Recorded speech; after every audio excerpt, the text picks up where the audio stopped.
What's up, guys? Today we are doing the turbo install. Long awaited. The hybrid turbo I had blew a little bit longer than 5 weeks ago, but the turbo came off the car 5 weeks ago. So today the big turbo installation happens. There is the turbo, tubular manifold, downpipe, all of that. So long story short, I had a Carter Performance KR255. It's a stock frame hybrid turbo. That broke really badly. It's side shafted, main seal blew, main bearing broke. Yeah, lots of bad things happened. But basically I found a really good deal. Thank you to my friend Jean. He helped me out with a G2563R with a downpipe and a tubular manifold for a really good price, so I couldn't resist. So we started the process quite a while ago. Took the manifold out, the stock manifold, drained the coolant, drained the oil, took the turbo out, the DV actuator, intake. You'll notice my engine bay is quite empty. It's meant to be like that. I don't have a battery in the engine bay, that is in the boot. But to keep myself busy in the meantime, I have installed an oil cooler, and you'll see over here 2 lines because I've installed oil pressure and oil temperature gauges, which will be put to use in the car via this thing over here, which I've made. Gauge pod, matching tweeter on that side. The tweeter will be molded in over here as well. So today basically we're going to see how far we can get. Obviously it is an aftermarket turbo, not made exactly for the car, so it will require my own coolant and oil lines, which we have to make out of AN braided hose and fittings. So we're going to take down notes what we need. We need to see what adapters I need for the boost pipe to the turbo, and from the intake to the turbo I probably need 2 90-degree bends there. But yeah, we're going to see how far we can get. I've also got a stage 2 meth kit over there somewhere. It's in that box. Going to see how far we can get with that. Maybe install it today, maybe not, but this will be probably a 2 or 3 part video. And I just wanted to take you guys through the process of what it takes to install a big turbo on a Fiesta ST, as there aren't too many guide videos or whatever. So yeah, I hope you enjoy it, and I know this is a long awaited process by me, so I'm really excited to start it. Thank you. So the car is on jacks. We need to take off the stock downpipe. While the car's been standing here, I put in a carbon fiber front lip, carbon fiber canards. They're not the greatest. I bought them from someone in Johannesburg. What else did I do? Oh, I put in an underglow set on the car and just some basic maintenance. I'll give you a walk around of the car, what it looks like. There, it's on jack stands. So let's get the downpipe out. So we ran into our first problem. I got that downpipe bolt off, no problem, so it's not focused. This one's stripped, so we're using the good old if it's liquid it can't be tight theory. So we had a fight with the downpipe, and we thought the downpipe won, but we finally won. So this is like oh shucks, it's not focusing. There we go. It's like a 30-minute, 40-minute just to take off one bolt on a downpipe. So next is, there's already a gasket on the, let me get this in the right orientation. There's already a gasket, you can see there above my finger on the exhaust side of the motor. So put on the down,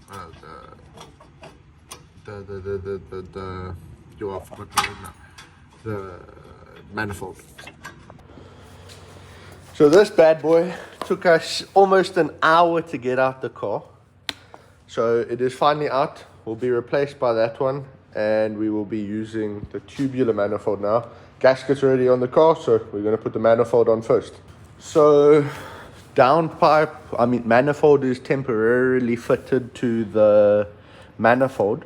We're just busy thinking now, because obviously we're not going to be able to get to these bolts over here once it's in the car, but we only need to put it in the car right now so that we can test fit these fittings, how long we need the pipes to be, because obviously the stock fittings are banjo bolts and they're banjo bolts. So we obviously need to replace the banjo bolts with AN fittings. So yeah, we're busy troubleshooting right now. So sitting on the floor right now, we had a setback, like I mentioned, of about an hour to get the downpipe out. It's out now. We went to like 4 hardware stores or bolt and nut stores. They were all closed because it's 1 p.m. on a Saturday. And we just went to Power Flow in Salt River and they sorted us out with some nuts and bolts. They unfortunately didn't have high heat bolts for the downpipe, so we can't put the downpipe back today. So we have to get that on Monday. And we're dry fitting the turbo now, and we don't have a T25 gasket for the turbo. So there's the turbo, busy dry fitting it on the manifold, and they supplied us with copper bolts and nuts at Power Flow. Thanks to them for that. But yeah, let's dry fit this, get it in the car, see how it fits, then get the lengths of the AN line, see what fittings we need, and go from there. Okay, so next problem. Here is the dry fitted turbo on the manifold. Whether we remove this or not doesn't make a difference. Turbo can't fit in from the top. So you can see here, I don't know if you can see. Yeah, we don't think it can come in from the bottom either, because that's the subframe, the cross member or the subframe. And then this right here is the drive shaft. So yeah, some troubleshooting is required. We removed the hard line coolant line with the banjo fitting, because where it goes on here, we're going to put a barbed NPT port and go to AN line, which will then go to, I think it's that fitting right there, from the motor. And then vertically opposite that on the other side, we need an AN line to come replace this hard line, which goes to my bottle down here. So yeah, okay, so we took the strut brace off, and there's still no way to fit the turbo in, even if we come in by the side, because of the condenser pipes here for the aircon. So we are now taking the bolts off, and we have to put in the manifold first and then put in the turbo from the bottom. That seems like the only way we can do it, because there's no ways we're taking this motor out. So yeah, that is coming out or coming apart, and it will go in from the top, the manifold, and from the bottom. And then yeah, today is just a dry fit, because we need to, like I said, test AN line lengths, what fittings we need, turbo elbow up to the crossover pipe, elbow down to the hot side boost pipe to the intercooler. And yeah, so it's a test day more like it, I guess. So rather run into these things now than if it was the final fitment day. The car is extremely dirty, oh my days. But yeah, my friend Kenneth over here suggested we make this out of carbon fiber, which doesn't sound like a bad idea, seeing as I have a carbon fiber addiction with the car. So yeah. Okay, so we got the tubular manifold on. It had to come in from the bottom. We're just putting on 4 bolts just so that we have a rough shape. Looks pretty nice, but unfortunately it will be covered by the crossover pipe, which comes up over here next to the turbo. So now the turbo will go in from the bottom, and then we can start our measurements and that whole process. Yeah, I got this boost tap from a friend of mine from a ST forum, Ashley. Got the Boomba throttle body, intake manifold spacer there. Got the throttle body spacer down there as well. Busy looking for a spare intake manifold so I can get one made out of metal. Catch can on both sides of the car, best thing I ever did. I got a idea now with the tappet cover. I bought a spare one. So yeah, I'll film more when the turbo's on. Okay, so this is an extremely difficult job. You can see here, this is the drive shaft. There's no space between the block and the drive shaft. So I have to go this way, but then I can't see. So we've put on one bolt, but the actuator had to come off before we could get there because it was hitting this part of the block. And it fits because there's a cavity in the block here where my hand is. Over here, there's a cavity, so there's space there. But, this is a tight squeeze. We need to get that bolt still, that bolt. So yeah, then we can start taking measurements for the lines. We need one from here to there. There to at the top right of the motor up there. We need the elbow to the hot side pipe, which goes up here. I need to move my coolant lines, my brake ducts that go to the calipers. So yeah, still quite a process. This was very difficult, and it's so unfortunate that we have to undo it all to put in gaskets, and we have to put in a new bolt on the manifold. I don't know if you can see there, that bolt right there is stripped. The one there that my shadow's covering is stripped. So yeah, it's going to be a difficult one. So we successfully managed to get the turbo on and the downpipe, surprisingly. The biggest struggle here, let me see if we can get a wood in. No, I can't get it from the top. The biggest struggle was the actuator. I'll go from underneath. So basically, we had to put the actuator and the actuator bracket on after we put the turbo in. Here's the O2 downstream sensor, O2 upstream sensor, V-band on the downpipe, which goes back perfectly to stock mounting position. So now we are busy checking out what elbow we need here to go to the intake and elbow we need here to go to the hot boost pipe. But yeah, no, it's coming together nicely for a dry fit. Really excited about it. I can't lie, I am excited. So we're just gonna do routing now from like here to there, length we need, all of that. And yeah, we are just checking out now the Revo intake. Sits quite close to the tubular manifold over here. So we want to see if we can lift it up or what. And we need to know what length we need over here from there where my middle finger is to over here. And then, because this is the stock reducer, which won't work because we don't have an elbow. And then the filter will sit here. And yeah, that's how it's going. Okay, so we're about to run off to the shops. We got the intake mocked up roughly where we want it. We're going to have to make our own. Oops, sorry about that. We got the intake roughly mounted up where we want it. We're going to have to make our own bracket from there to there. This is in, the breather hose is down there. This is to the right place because the new place is over there. We need a 90 degree of this size, a metal piece of this size, and a straight piece of this size. And we need a long 90 of this to this for the hot side pipe to the turbo, and from the intake to the 90 of the turbo. But I mean, it's coming together nicely. This area will be used for the ECU of my meth kit.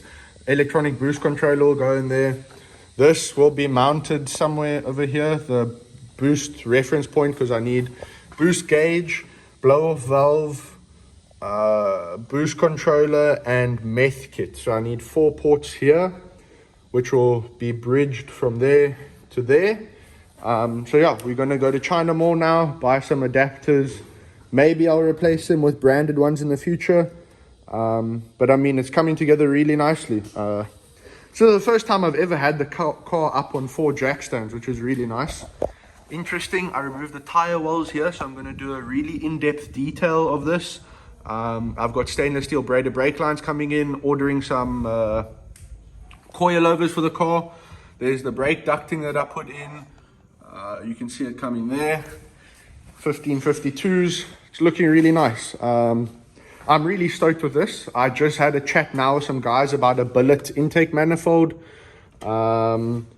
which I think will tie together the race aspect of the car, make it stronger, hold more boost, especially with the NOS. The NOS kit will also be, the solenoid will also be in this area. So I'm going to have to build like a box maybe over there. I'm not sure. But this Revo intake really ties it all together nicely.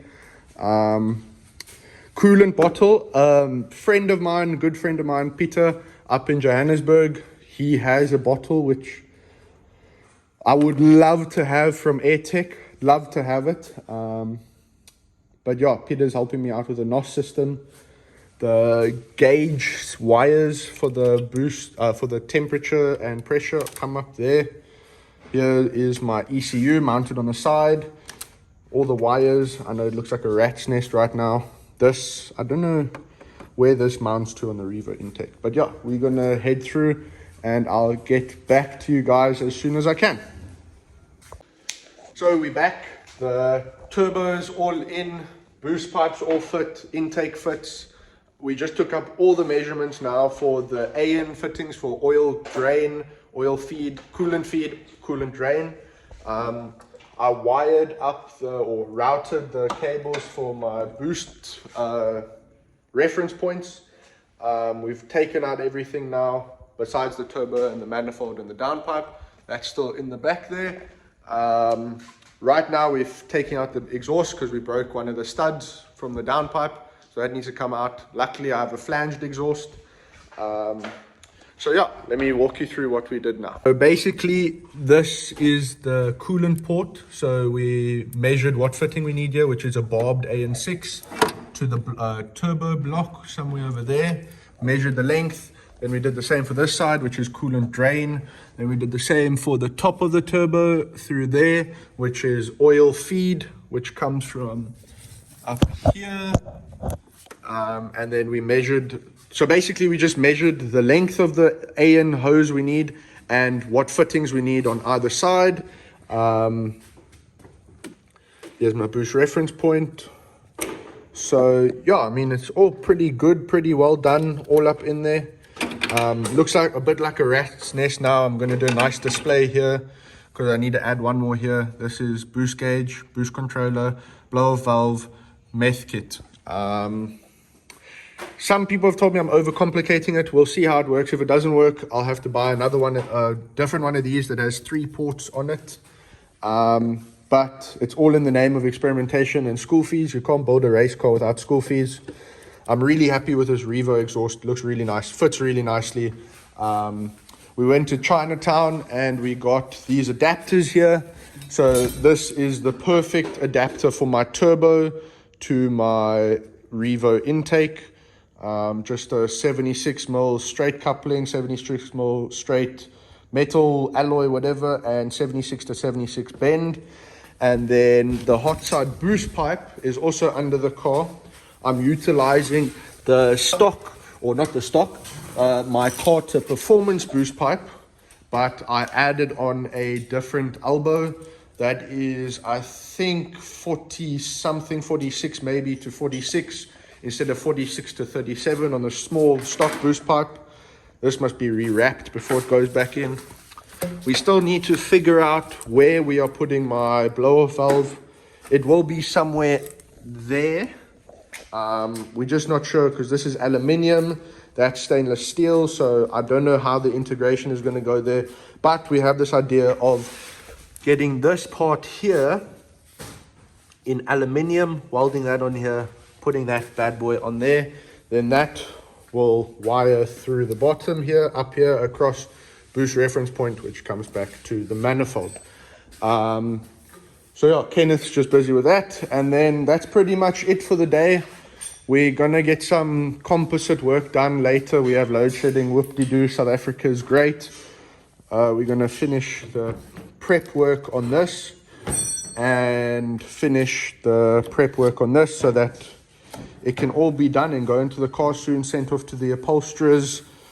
And yeah, I'm really happy with the progress we made today. We got really far, although Kenneth said we got nowhere because it's all just prep work, which is practically true, because all of this hard work, the actuator had to come off the turbo had to come off the manifold. There's one stud which we're still not sure how we're going to tighten it, although we have an idea. We don't know if it's going to work in practice putting it on the car. All of that has to come out because obviously we have to put in new gaskets, new studs on the block. We're going to do new bolts on the block. We're going to do it all right one time so that we have to avoid redoing stuff and gaining more or getting more school fees. So yeah, I'm really excited to record this process, document it for you guys, and I'm super stoked. I think it's going to turn out really nicely, and yeah, I think it's going to be good. I'm so stoked that I'm doing it myself with the help of Kenneth obviously, but it's all in the name of experimentation and, you know, just not just giving someone the money and say, do it, learning how to do it, getting savvy about it, doing things yourself, doing things people say, don't do that, because you want to learn, you know. Thankfully, we did not have to pull the block to get the turbo on. That would have been an absolute nightmare. At one point, we did consider taking out the drive shaft because the turbo manifold and the turbo are just insanely big. And it's a bit of an inconvenience to have to put in everything one by one, actuator in one by one. But yeah, at the end of the day, if we manage to do it, we'll be able to replicate it next weekend or in the week once I have my major shopping list of stuff. I'm still considering doing a turbo cooler, which is a recommendation from Sparkplug Steve, which would add more steps into the process. But yeah, I'm super stoked. There's the car. Thank you very much. I'll see you guys next time.